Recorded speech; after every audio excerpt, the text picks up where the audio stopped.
Yes, so my presentation is about my book that is called LeftWing Populism, The Politics of the People, and it was published also this year, 2020, maybe like a few weeks before the lockdown. So it was like a good timing to advertise and promote the book. So, so what's the idea about writing a book about left-wing populism? At least from a European perspective, has been written a lot, or at least considerable material about right-wing populism, far-right populism.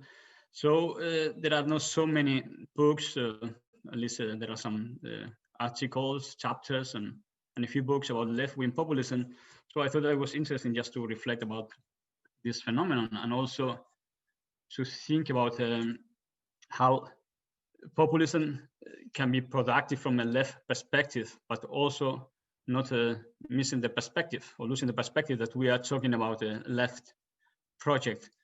And it doesn't mean that we can't compare left and right-wing populism, but it's clear that left-wing populism has its own identity. So as a starting point, very briefly, so I would just to reflect about the idea of crisis of representation, particularly after the economic crisis and also consequently the political crisis. So there are like some factors that maybe these factors are both left and right-wing populism they have in common, although the solutions are quite different. But it's quite clear that that we know that from other continents like Latin America, but we witness in Europe that there is also a party system crisis that is affecting like many countries, and particularly like the traditional parties, center-left, center-right parties. So in this conjuncture, so there are like many parties that appear or claim to be an alternative to these mainstream parties. And this issue is quite connected with the idea of corruption in a wide sense. So corruption is not, as mentioned here, it is not just about criminal acts, but it's about the connections between the political and economic elites. And that's something that has been also said by social movements like the Occupy Wall Street movement. They were actually saying that corruption is something deeper than just the superficial corruption we are talking about. This affecting the whole system. And in this context, we can see that there are like some movements, that mobilizations that are appearing. And these mobilizations, sometimes they are difficult to translate into institutional politics. And sometimes when they are very critical against institutional politics, so maybe it's also like a legitimate question, how these institutions can represent people who are claiming that institutions don't represent them. So how to solve this type of paradox? And I think in this case, particularly from the left-wing populism, try to address this issue and try to expand representation and include other actors that have been excluded recently. So what is left-wing populism in the last 5 years? So we have seen like a lot of some parties that have been defined as left-wing populists, other parties that move from more traditional left positions to more populist left positions. So we can see that populism very basically is defined by this antagonistic relation between the people and the elite, and how this claim for representing the elite is also implying that they want to expand this sense of representativeness. And this is on one hand that this sort of representation of the political conflict, and on the other hand, there is also like an attempt to make democracy more participatory, and also, since this is a left-wing populism, also to incorporate the traditional values of the left, meaning equality and social justice. So we found like a different kind of parties, some of them coming from more radical left traditions to other parties that were new and emerged after the mobilization, social mobilizations in 2011. So they have like different points, and this is like the points that are addressed in the book. And some of them, I'm just going to introduce some of the topics now. And I would say that probably together with the divide between the people and the elite, so the core of populism is the claim for popular sovereignty. And popular sovereignty can be understood in many different sense, but is mainly, in my view, is trying to channel sort of a frustration about the traditional representation and how party systems are representing people. So they are challenging the idea of how politics are being done nowadays, and they try to promote like a more participatory approach, more inclusive approach to democracy. And it's also quite interesting because sometimes populism, I'm going to tell a bit more about that, is usually a national phenomenon rather than international. So when we look at the more like the national global system, so it's also like a sovereignty means something different, because sovereignty is not just the people, popular power, it's also how you oppose to globalization.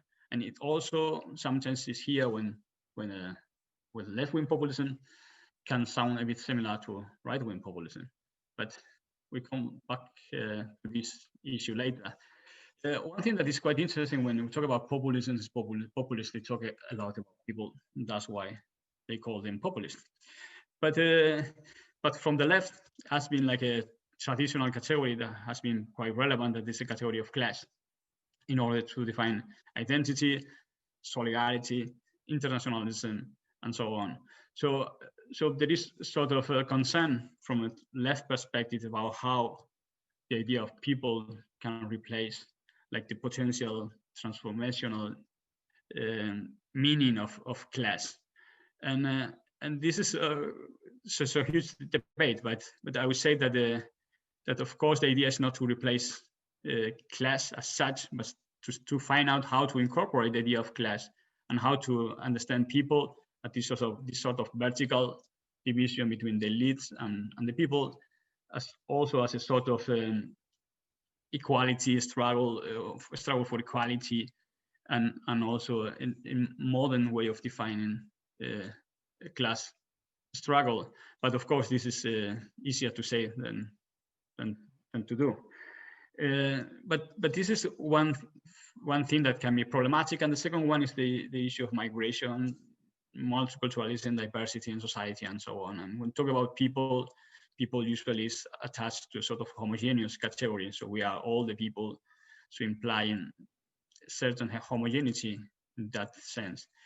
But I think that from a left-wing perspective, that's not the case of right-wing populism. So we can see that at least it's a sort of inclusive plurality within the category of people. And if we look at the cases of what is going on, so we can see that actually left-wing populism has been also like quite active in being involved in the so-called refugee crisis, promoting solidarity, and also critical with the borders control policy from the European Union. So and also involved in the feminist struggles and also like for migrants' rights. So actually, in practical sense, it's not like a huge problem, although it is true that theoretically can be a bit problematic. Also, as I mentioned before, something that is becoming more and more complicated is like the distinction between nationalism and populism. That is quite clear when we talk about the right-wing populism. Sometimes it's populism, but it could be nativism, nationalism, far right, doesn't matter. But when we're talking about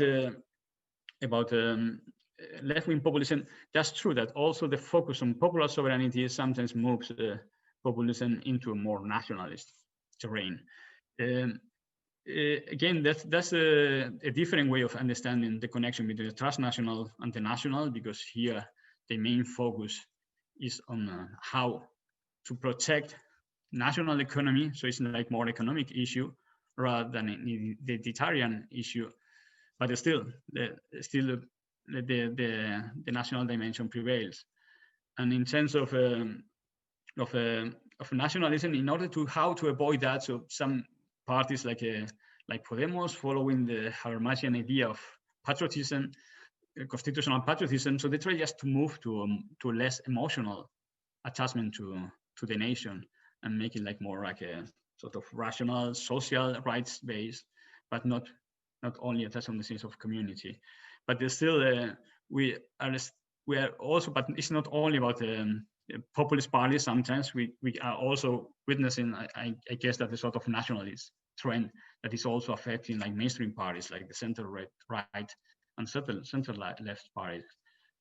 And there's like one final point that is also presented in the book is like if populism is mainly a sort of national phenomenon, and the claim for popular sovereignty implies that they choose national sovereignty, national elections as the field of battle. So what to do with the transnational sphere? How to fight beyond national borders? And in this case, I would say that they are quite divided, looking at the different parties. So there is not only one sole position. And I distinguish like between two ways of addressing the transnational arena. One of them is like more traditional. It's not only populist, also quite related to traditional welfarist left-wing parties, that they think that the best way is just to cooperate together and to defend national sovereignty at the European level, for instance. So just to create alliances when they can also together defend some common interest.